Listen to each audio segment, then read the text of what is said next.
When Clint Eastwood walked onto Jimmy Kimmel's stage that night, he wasn't just promoting a film. He carried with him decades of unfiltered American defiance, the kind that doesn't soften, doesn't retreat, and doesn't bend just because the lights are bright or the cameras are rolling. People expected a quiet, classy conversation with an aging legend. What they got instead was a collision of two worlds, one built on Hollywood timing and network polish, the other forged in the dust, grit, and uncompromising honesty of a lifetime spent refusing to play by anyone's rules but his own. But the clash didn't start on stage. It began long before the applause sign lit up, long before Kimmel rehearsed his monologue, long before the cameras swung into position.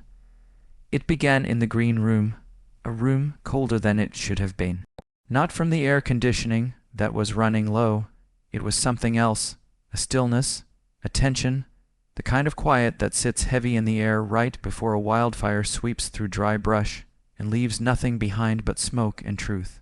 Clint Eastwood sat alone in a steel-backed chair, the kind far too modern for a man who had spent half a century riding through cinematic time on leather saddles, whiskey warmth, desert heat, and gunmetal resolve. His presence seemed to make the chair smaller, as if the decades he carried didn't fit into something built for interns and influencers. In his weathered hands rested a single sheet of paper, thin, white, trembling slightly under the weight of his grip. On it, 5 lines typed in clean studio font. Topics to avoid politics, the 2012 RNC speech gun control, civil rights protests, voting history. Each line read like a barbed wire boundary. A polite muzzle disguised as a bullet point list. His thumb hovered over the last item, pressing gently against the ink the way a man tests the edge of a blade he doesn't trust. His jaw was tight, not in anger, not yet, but with that slow, restrained grind that Maggie, his longtime aide, knew all too well. It was the look Clint got when someone tried to steer him, or worse, silence him. Maggie stood a few feet away, arms crossed, posture straight as a fence post. She had been with him through 5 presidencies, 2 marriages, 3 award seasons, and the endless cycle of Hollywood reinvention. She had learned to read him the way some people read maps, slowly, carefully, knowing that one wrong turn could lead you into dangerous territory. If anyone knew the difference between Clint being irritated and Clint being seconds away from lighting a fuse, it was her. A young producer in a headset wandered too close, wearing the kind of nervous, eager smile only interns and first-year staffers could pull off. He held a clipboard like a shield.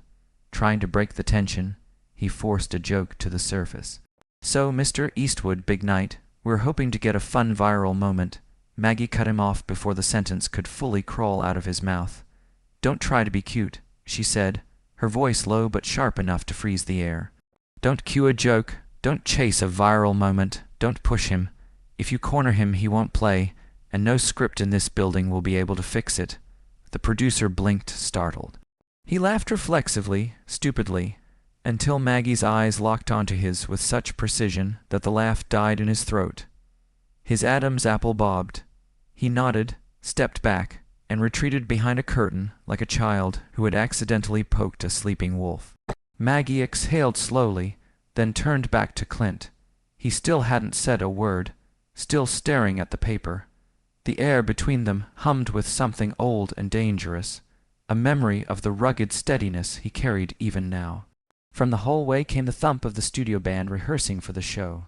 The bass line carried like a war drum, deep, steady, echoing off the concrete and plaster. It was meant to energize the crowd. Instead, it sounded like a countdown. Maggie checked her watch. 7 minutes until call. Clint folded the note slowly, carefully, deliberately, like it was something sacred or cursed. He didn't crumple it, didn't toss it, didn't dismiss it. He folded it with the precision of a man who had folded thousands of letters, scripts, subpoenas, and secrets. Then he slipped it into the inner pocket of his blazer. Only then did he speak. "They're going to try something." It wasn't a question. It wasn't even frustration. It was a statement carved in granite. Maggie stepped closer, lowering her voice to match his. "Yes," she said. "They are." Clint nodded once, a tight, controlled motion. A silent promise to himself that whatever they thought they could push him into, or out of, would not go unanswered. Across the hall, through a partially open door, 2 producers argued in hushed, urgent voices. One was older, polished, The kind who wore suits even behind the scenes, the kind who measured risk in advertising dollars. The other was younger, hoodie, sneakers, hair styled in expensive, intentional chaos. He spoke faster, leaned forward more, chasing moments, chasing virality, chasing controversy like a moth chases flame. If he mentions the chair, it'll explode online, the younger producer whispered. The older one hissed, "We're not poking a bear for clicks. You mean we're scared of him.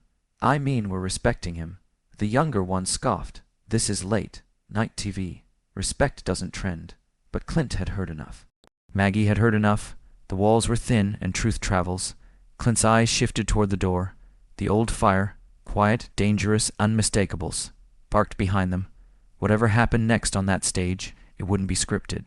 It wouldn't be controlled, and it definitely wouldn't be the safe interview the network had planned. The younger producer leaned closer, his voice sharp with urgency, practically vibrating with the kind of reckless excitement only youth can muster. "We need something big," he said, eyes darting between the papers in his hands and the door leading to the green room. "He's been a meme before. It's gold waiting to happen. Write the chair thing. Just a clip. 30 seconds. Throwback. People will eat it up. Trust me. It'll explode online. It's perfect." The older producer hesitated. His brow furrowed, lips pressed into a thin line. "It's risky," he muttered, more to himself than to the younger man. "He's unpredictable. That's what makes it work." The younger one replied, a grin spreading across his face. He was thinking clicks, views, virality. The audacity of taking a live legend and turning him into a 30-second social media moment thrilled him in a way no script could replicate. He didn't see the storm. He only saw the lightning. Meanwhile, across the hallway in the green room, Clint Eastwood rose from his chair. The motion was deliberate, slow, precise, every movement measured as if he were preparing not for a casual talk show interview, but a duel in some long, forgotten western. Each step carried the weight of decades, of battles fought in silence, of words that had cut deeper than any sword. There was a history in his shoulders, a memory in the way he adjusted his stance, that told the room he was a man who had always been his own measure of justice. Maggie, who had been with him for years and seen more than she wished to remember, handed him a small paper cup of black coffee. It steamed slightly, dark and bitter, the aroma sharp in the sterile green room. Clint took the cup, his fingers curling around the thin paper as though it were a weapon or a shield. He sipped once, slowly, deliberately, and then set it down on the side table, untouched beyond that first taste. Maggie watched him closely as he adjusted his collar, pulled the blazer snug across his shoulders, and subtly shifted the weight of the note still tucked over his heart. That paper was small, insignificant to anyone else, but to Clint it was a shield, a warning label only he could read. It contained both instruction and memory, the silent gravity of knowing what could come and preparing for it, regardless of the audience or the cameras. The stage manager appeared at the doorway, clipboard in hand, his face stretched into a forced smile that didn't quite reach his eyes. 2 minutes, Mr. Eastwood," he said, voice tight with rehearsed cheer. "You're up after the monologue." Clint didn't respond. He didn't nod or make any gesture of acknowledgement. He simply stepped past the stage manager, boots echoing softly against the tile. Each step seemed to mark time, deliberate and unhurried, yet weighted with inevitability. Maggie followed just half a step behind, careful to maintain a presence that was both protective and unobtrusive. The tension of the hallway was palpable. Every studio staffer instinctively gave them wide berth, shuffling aside as if instinctively aware that this wasn't just Clint Eastwood walking through a corridor. It was a force moving through space, something that demanded attention and respect. The laughter from Jimmy Kimmel's opening monologue began to bleed through the curtain, something about celebrity scandals, a joke on recent social media mishaps. The audience roared in cue, laughter echoing off the walls, bouncing from the concrete and the lights, a living, breathing sound wave of expectation. Clint paused. His boots stopped mid-step. His head tilted slightly toward the sound, eyes narrowing. For a full 10 seconds, he remained unmoving, standing like a statue, carved in anticipation and caution. Maggie recognized the stance immediately. The pause before the storm, the breath held before the gun is drawn. Every person who had ever worked with him or observed him in these moments knew the same thing. This was a quiet warning. If provoked, the man did not hesitate, and when he acted, it was swift and precise. Behind them, the hallway seemed to empty. The production staff, interns, camera operators, and assistants all melted into the background, giving him space without being asked. No one wanted to be in the path of a man who had spent a lifetime walking through his own rules. Clint's presence reshaped the room, bending it to the gravity of his experience. He was not angry, not yet, but the aura of controlled tension radiated from him like heat from a fire waiting to catch. Maggie leaned closer, lowering her voice, almost a whisper against the growing roar of the studio beyond the curtain. "Just talk about the film," she murmured, calm but firm. "If they poke, don't swing first." For a moment Clint looked at her. In that instant, the faintest trace of a smile ghosted at the corner of his mouth. It was brief, subtle, and almost imperceptible, a flicker of recognition between two people who had navigated decades of chaos together. Then it was gone. He was once again the man poised for the unknown, a sentinel of his own principles. The stage manager raised his hand, signaling the countdown, the cue, the invisible thread that would pull Clint Eastwood onto the world stage. The audience's laughter continued to roll from beyond the curtain, a tide of sound waiting to crash against a man who had never been easily contained. Every step toward that stage felt like stepping into a battlefield, a place where appearances mattered little and truth, his truth, was all that carried weight. The young producer in the control room, oblivious to the unspoken rules and histories, leaned forward, muttering something about clips, memes, viral content. The older producer swallowed hard, recognizing the mistake, recognizing the miscalculation. This was not a man to be teased into a sound bite or maneuvered for a social media moment. The network had forgotten, or chosen to ignore, that Clint Eastwood was a force of nature with patience as sharp as any blade. The green room air seemed heavier now, thick with anticipation. Clint's boots struck the tile in measured cadence, approaching the stage entrance with the quiet authority of someone who had spent decades asserting control over every scene of his life. Maggie stayed close, half a step behind, an anchor, a protector, a silent witness to a history most would never understand. They reached the curtain, and the roar of the audience became unmistakable, vibrating through the fabric like an electric current. Clint stopped. His eyes scanned the stage, the lights, the audience. They flicked toward the sound, absorbing, calculating. The room seemed to hold its breath. Maggie sensed the familiar charge in the air, the moment before action, the calm before the storm. And in that silence, in that precise stillness, the world leaned in, waiting for the first word, the first motion, the first strike. Every person present, from the crew behind the scenes to the thousands watching at home, was about to witness something far beyond a late-night interview. They were about to witness decades of experience, defiance, and control condensed into a single human presence, and no one, absolutely no one, would forget it. Jimmy Kimmel's voice rolled over the cheering crowd like a wave breaking against a cliff, warm, practiced, familiar. "Ladies and gentlemen, the legend himself," he announced, a grin stretching across his face as the audience erupted. And then, from just behind the curtain, Clint Eastwood stepped forward into the spotlight, the weight of decades in his gait, decades of history, etched into the lines on his face, his every move deliberate, precise, a silent declaration of presence before he even spoke a word. Backstage, the world beyond the curtain pulsed with noise and light. The studio hummed like a living organism, every inch alive with anticipation and electric energy. Laughter from Jimmy's opening monologue still clung to the rafters, residual static from the crowd's delight. The band held a note just long enough to signal the transition between banter and spectacle, a carefully orchestrated handoff in a production built on timing, rhythm, and rehearsal. Everything on the surface seemed smooth, choreographed, a show running on rails, polished and perfect. But that perfection was a veneer. Beneath it, behind the cue cards, the cameras, the neon lights and rolling applause, a storm was quietly, methodically gathering. In the dimly lit hallways lined with cables, clipboards, and sticky notes, tension moved like a living thing, coiling around the corners, whispering warnings. Inside the control room, two producers stood shoulder to shoulder, eyes trained on the monitors behind tinted glass, their own small storm brewing in tandem. The younger one, Nate, bounced slightly on his heels, an energy that radiated from him like static. Phone in one hand, coffee in the other, he flicked his eyes from screen to screen, scanning for opportunities, hunting for energy, for that single spark that would make this show go viral. He's walking out right now.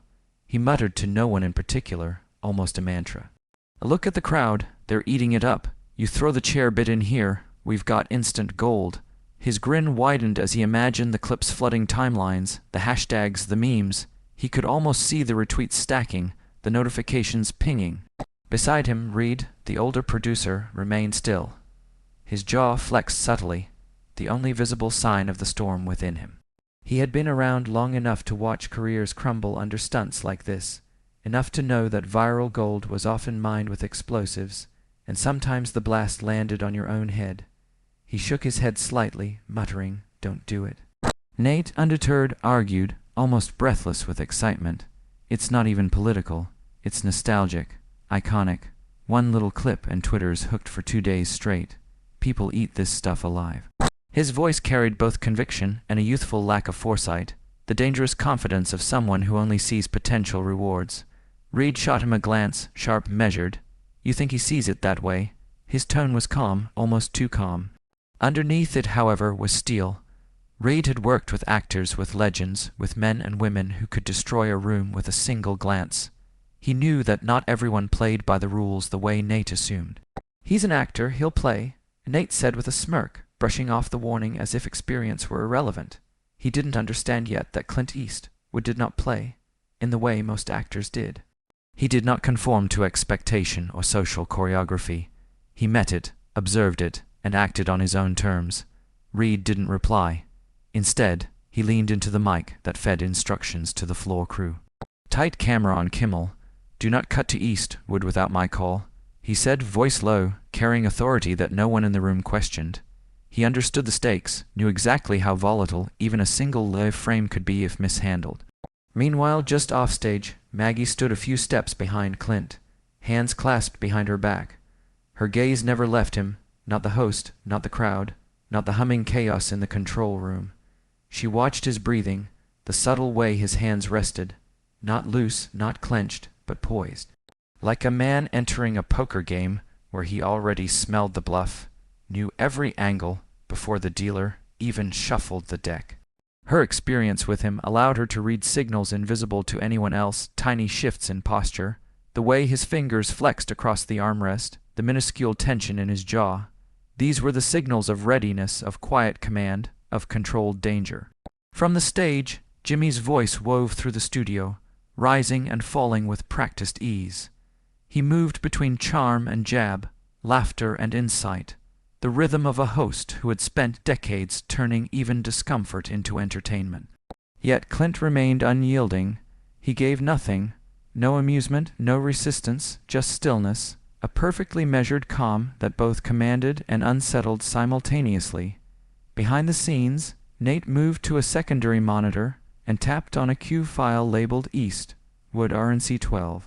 The screen froze on the infamous image, Clint on stage a decade earlier, gesturing toward an empty chair, a moment that had once been electric, divisive, unforgettable.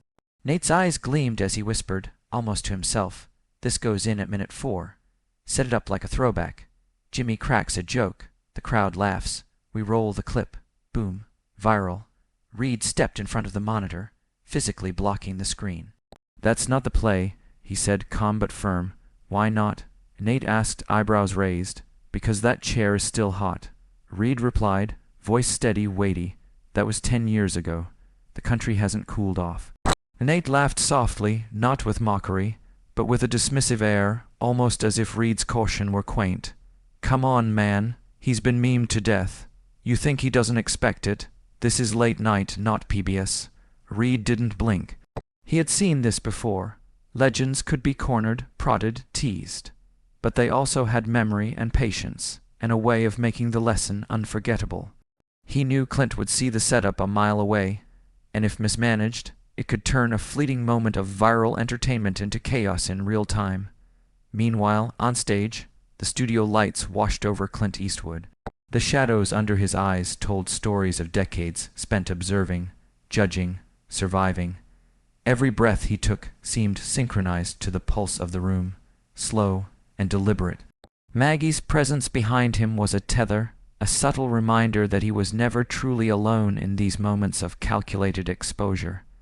The band's note held, the audience's laughter rose and fell in waves, and Jimmy continued, oblivious to the storm building just beyond the curtain. He spoke, he gestured, he danced through banter, and yet Clint's eyes remained fixed, unflinching. He wasn't resisting, he was evaluating, measuring, waiting. The tension in the green room, the hallways, the control room, the studio itself, all coalesced into a single living entity. The anticipation of what would happen when this man, a force unto himself, met the world on the terms of the world. The cameras, the producers, the crew, the audience, they all waited. The moment hung like smoke in the air, suspended between a decade-old memory and the live energy of tonight. And in that suspension, every movement, every breath, every glance carried the weight of possibility. Because when Clint Eastwood moved, it was never just performance. It was history, authority, and inevitability combined, and everyone who witnessed it knew, in some deep part of themselves, that nothing after this would be quite the same. Clint Eastwood had always been the kind of man who remembered everything. Not just the big moments, the awards, or the lines in a script, but the tiny, seemingly inconsequential details, the way someone laughed at a remark, the subtle inflection of amusement or derision, the instant a joke landed wrong or right, and who was responsible for it. Back near the curtain, a production assistant leaned toward Maggie, whispering with a tremor of nervous energy, "They're prepping the R&C clip." Maggie's eyes flickered toward him, but she didn't react immediately. Instead, she blinked once, slow, deliberate, like a sentinel considering the threat. "Are they insane?" she asked softly, more to herself than to him. The assistant shrugged helplessly, shoulders tight, hands lifted in an expression of resignation. "Orders came from up top," he murmured. "Ratings are down this week. They want a spike. They want clicks, headlines, a viral moment, something explosive." Maggie didn't respond at first. Her gaze returned to Clint, who had settled back into the chair beneath the harsh studio lights. He was calm, composed, but there was a subtle tension threading through his posture, a quiet readiness that only those who had worked alongside him for years could recognize. A question came from Jimmy Kimmel, smooth, casual, the kind of question designed to ease a guest into comfort. Clint answered slowly, voice even, words measured. Something about land in his new film, The Ranch, a subtle commentary on property rights, boundaries, and human conflicts. The words themselves were innocuous, but Maggie caught the undercurrent, the edge of a line being drawn, the boundary between fiction and reality, between the character on screen and the man sitting quietly across from the host. The stage was set for a confrontation that hadn't yet fully formed, but which hung in the air like a loaded gun waiting for the trigger. Meanwhile, back in the control room, the director's voice cut through the feed with precise, clipped authority. "Stand by on clip 3. Ready, playback." Reed clenched his fists, knuckles whitening under the strain. "Don't push it," he muttered quietly, almost under his breath. But Nate, young, brash, and entirely too caught up in the potential of a viral moment, ignored him. He was already imagining the headlines, the trending hashtags, the GIFs and memes flooding social media within seconds of broadcast. Eastwood returns to the chair. 10 years later, it writes itself, he murmured with a grin, the thrill of mischief and opportunity glowing in his eyes. The stage manager whispered urgently into his headset. "Host is ready to pivot," he said, voice tight. Reed, sensing the inevitable, reached for the comm line, but it was already too late. The instructions had been given. Jimmy leaned forward in his chair, smile practiced, tight, polished, the kind of smile designed to charm an audience while masking awareness of the undercurrents at play. "So, Clint," Jimmy said, voice smooth, almost teasing, "before we get too serious, let's take a quick walk down memory lane." Clint's eyes didn't shift. They remained steady, locked on the host, unwavering. Jimmy continued, glancing toward the audience, grinning as he eased into his bit. "A decade ago, you gave a little impromptu speech at a certain national convention about a chair." The crowd chuckled, hesitant, unsure if it was appropriate to laugh. The laughter clung uneasily to the rafters, polite but tinged with apprehension. Maggie whispered beneath her breath, low enough that only Clint could hear. "Don't do it. Don't you dare." Clint didn't respond, but his eyes flickered briefly toward her, a subtle acknowledgement of the warning. Jimmy turned to the screen behind them. "Let's take a look," he said casually as the lights dimmed, the studio's artificial warmth replaced momentarily with the flicker of projected images. The screen lit up with the decade-old moment, Clint Eastwood gesturing toward the empty chair, a symbolic, political, unforgettable statement frozen in time. The studio lights dimmed for the clip, but the temperature didn't drop. If anything, it rose, a subtle, almost imperceptible shift in the air. Clint didn't move a muscle, not a flicker in his face, not a twitch of his body. But something about him changed. A stillness, yes, but it wasn't passive. It was controlled, deliberate, dangerous in its calm. Maggie could feel it in her chest, a tight coil of anticipation, the sense that the room was about to detonate. Her eyes did not leave the screen. They stayed on Clint, and he, in turn, did not avert his gaze from Jimmy. The silence, thick and heavy, was unscripted, unbroken, a prelude to the storm that could strike at any moment. The studio lights came back up with a flick of a cue, bathing the set in soft golden warmth. The band's final chord faded into polite applause that was obligatory, careful, measured. Jimmy Kimmel turned to his guest, offering a smile practiced enough to smooth over any rough edges of tension. Sitting across from him, Clint Eastwood leaned back in his chair, spine straight, posture precise. One boot was angled slightly forward, as if bracing for uneven terrain, prepared for resistance, for challenge, for the unexpected. "It's an honor to have you here," Jimmy said, voice bright, courteous, slightly reverent. "You've got a new film out. Tell us about it. What drew you back to the director's chair?" The question hung in the air, warm, polite, and layered with expectation.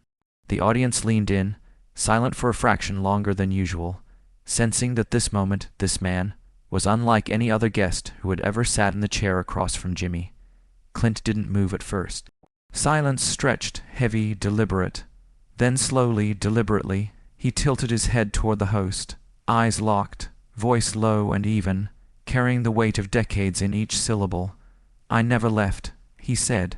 The audience chuckled, some clapping nervously, unsure if they had caught a joke or a statement, unsure if the laughter was a reaction to humor or to the controlled gravity of what had just been said. Jimmy grinned, nodding as if he had expected exactly that response, a practiced expression of charm and timing. But behind the smile there was a flicker of uncertainty. He had anticipated banter, rehearsed reactions, perhaps even amusement, but the weight of Clint Eastwood's presence was far deeper than any script or social cue could manage.